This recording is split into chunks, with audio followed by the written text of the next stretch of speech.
Here I am going to discuss second unit, man's relationship with animal. The standard.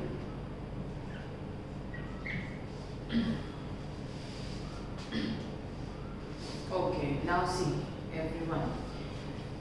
Many of us are having pets at our home, okay, and some students used to love them a lot, okay, बहुत ज़्यादा उनसे हमारा लगाव हो जाता है, हमारा उनसे कनेक्शन हो जाता है। और ऐसी बहुत सारी स्टोरीज भी हमने सुनी हुई है मैन इंसान और उसके पेट के लगाव के बारे में, उनके रिलेशन के बारे में। ऐसी ही एक स्टोरी हमारे पास भी है। पहले एक छोटा सा इंसिडेंट यहाँ पे डिस्कस हुआ है, जैसे कि क्या है वो, once there was an Arab who owned a very fine horse. एक अरब था, उसके पास एक बहुत अच्छा सा हॉर्स था। The Arab treated him with care and kindness. जो वो अरब था वो उसको बहुत ही प्यार से, काइंडनेस के साथ उससे ट्रीट करता था हॉर्स के साथ। One day the Arab was attacked by some robbers. अब अचानक एक दिन क्या हुआ, उस अरब पर कुछ डाकुओं ने हमला कर दिया। He fell off the horse, वो हॉर्स से गिर गया।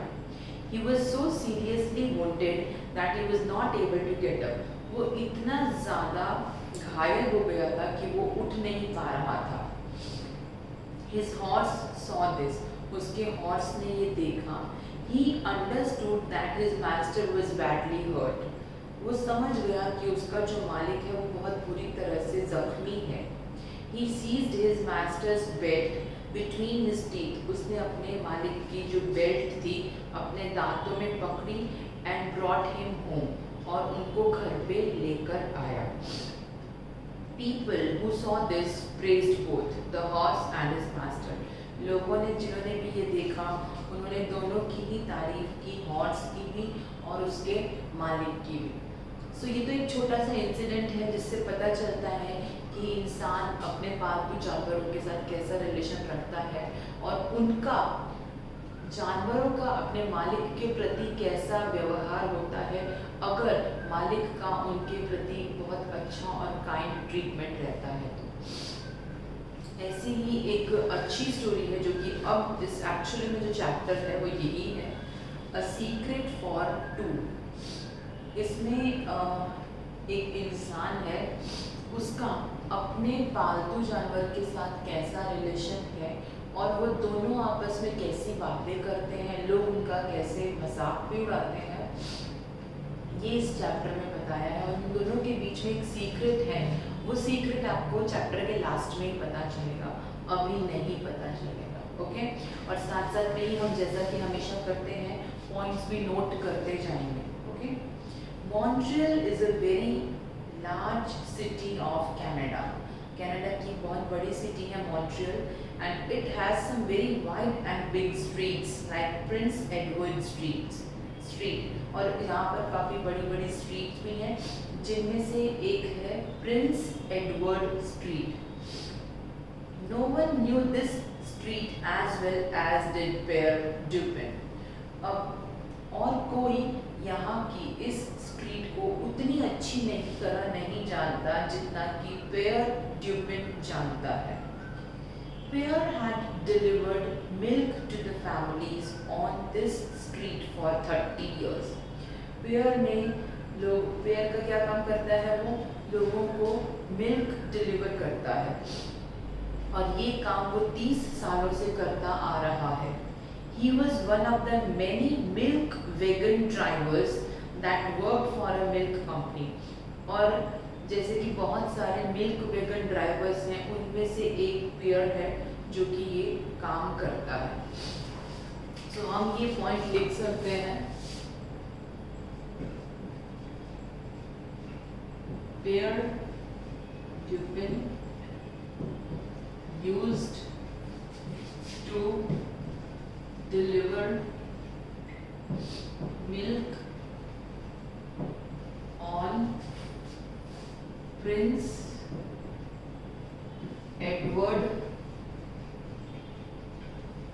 street to many families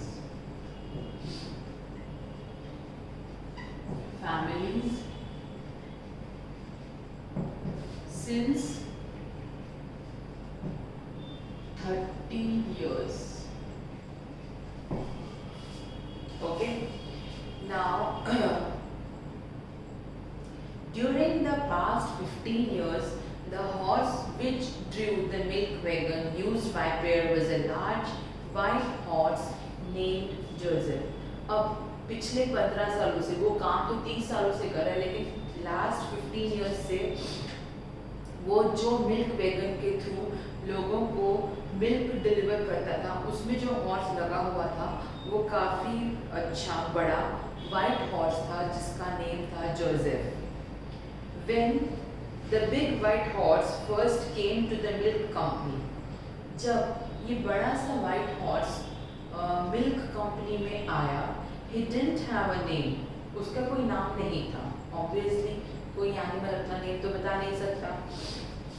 They told Pierre that he could use the white horse. अब सारे बाकी के जो वर्कर्स थे उन्होंने बोला कि ये जो हॉर्स है इसको तुम ही यूज कर लो. ओके, पियर को ऐसा बोला.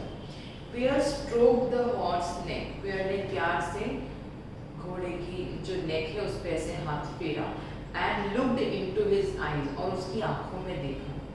This is a nice horse, a kind and gentle one. कितना काइंड और जेंटल है ये हॉर्स, कितना अच्छा है, ऐसा पियर ने बोला. I name him after Saint Joseph. मैं इसका नाम सेंट जोसेफ के नेम पर रखता हूँ. Who was also very kind and gentle. जो सेंट थे वो भी बहुत ही अच्छे और काइंड थे, इसीलिए पियर ने अपने हॉर्स का नेम भी क्या रख दिया, Joseph. So past 15 years the horse Joseph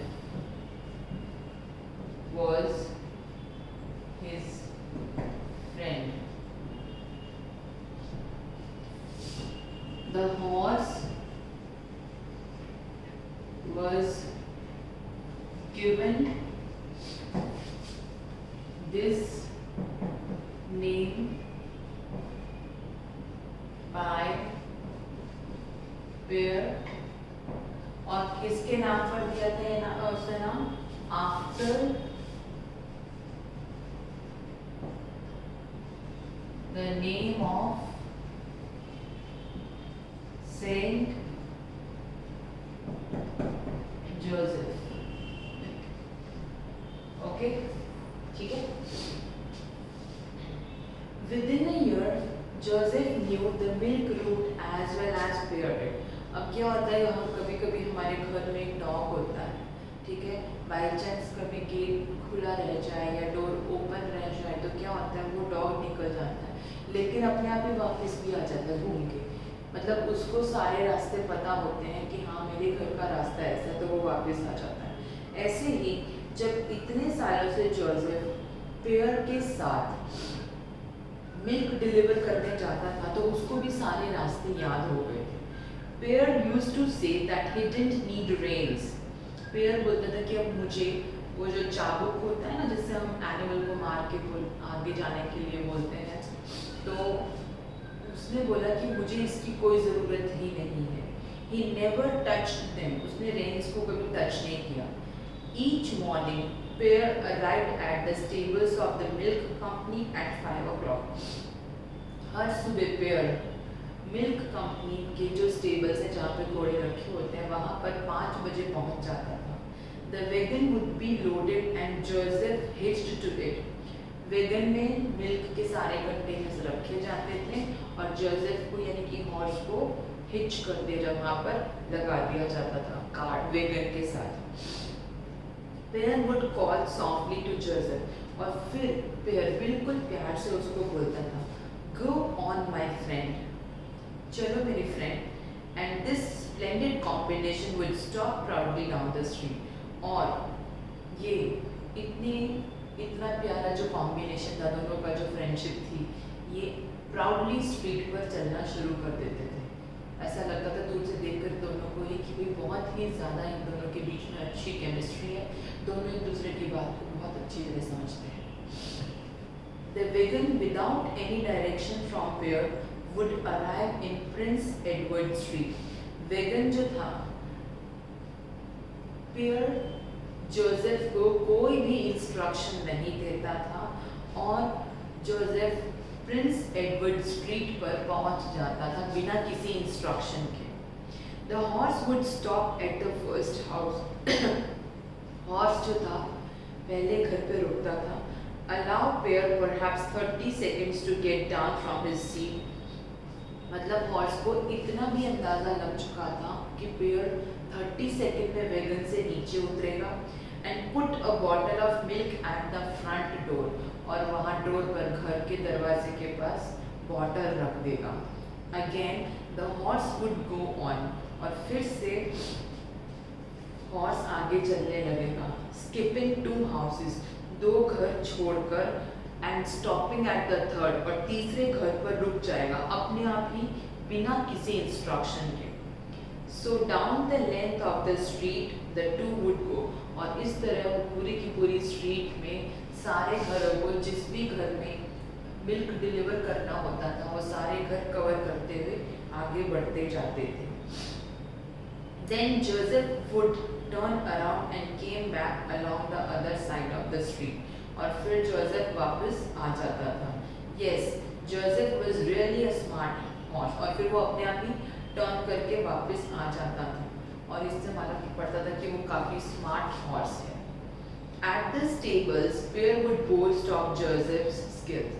stable में जहाँ पर बाकी के सारे हॉर्स भी होते थे, पेयर जो था वो जोसेफ के क्वालिटीज़ के बारे में, उसकी स्किल्स के बारे में सबको बढ़ा चढ़ा कर सुनाता था कि जोसेफ तो ऐसा है, बहुत ही अच्छा है, he can do everything without my instructions. I never touch the reins, मैं कभी reins को टच नहीं करता. He knows just where to stop. Joseph को पता है कि कहाँ पर रुकना है. Why a blind man could do my job with Joseph pulling the wagon. एक ब्लाइंड मैन भी मेरी जॉब कर सकता है अगर जोसेफ वेगन में लगा दिया जाए तो, क्योंकि जोसेफ को सब पता है कहाँ रुकना है, कब रुकना है। So it went on for years. Pierre and Joseph grew old together. अब बहुत सालों तक ऐसा चलता रहा. अब पेयर एंड जोसेफ दोनों ही ओल्ड हो गए, बट ग्रेजुअली नॉट सडनली, धीरे धीरे होंगे ना, जैसे जैसे साल बीतते गए दोनों की एज बढ़ती गई. Pear's huge walrus mustache was pure white now. अब पेयर की जो ऐसी वॉलरस के जैसे मुस्टैच की मूछें थी वो वाइट हो गई. And Joseph didn't lift his knees so high. और जोसेफ ऊपर जब हिनहिनाता विनिंग करता था तो वो बहुत नीचे तक नहीं कर पाता था, उसकी नीज अब उतनी ऊपर नहीं जाती थी. Jack the foreman of the stables. अब जैक जो कि स्टेबल का केयर टेकर था, never noticed that they were getting old until Pear appeared one day carrying a big walking stick. Jack को कभी नहीं मालूम पड़ता कि वो दोनों ओल्ड हो गए हैं, जब एक दिन उसने पेयर को देखा कि वो चल रहा है और उसके हाथ में वॉकिंग स्टिक है. अब अचानक से एक दिन हमारी दादी ठीक चल रही हैं और अचानक से एक दिन वो जब वॉकिंग स्टिक लेने लगे तो ऐसा लगता है ना कि हाँ भाई अब वो ओल्ड हो रहे हैं. ऐसे ही जैक को भी ऐसा ही लगा. Hey Pierre, Jack laughed. Maybe you have got the gout. Hey, उसने बोला जैक क्या तुम्हें गाउट्स की प्रॉब्लम हो गई है? गाउट्स एक बीमारी होती है, क्या तुम्हें उसकी प्रॉब्लम है? Yes, Jack, replied Pear uncertain. उसने बोला हाँ, but as one grows old, legs get tired. लेकिन उसने बोला कि जैसे ही कोई इंसान बूढ़ा होता जाता है उसके लेग्स भी थक जाते हैं. वो तो ऑब्वियस है, जितने भी बॉडी ऑर्गन्स हैं समय के साथ साथ सारे बॉडी ऑर्गन्स भी ओल्ड होते जाते हैं, वीक होते जाते हैं, फीबल हो जाती है बॉडी हमारी. ओके, सो अभी हमने इसमें क्या किया? हॉर्स को ये नाम दिया गया था. Horse came to know all the routes.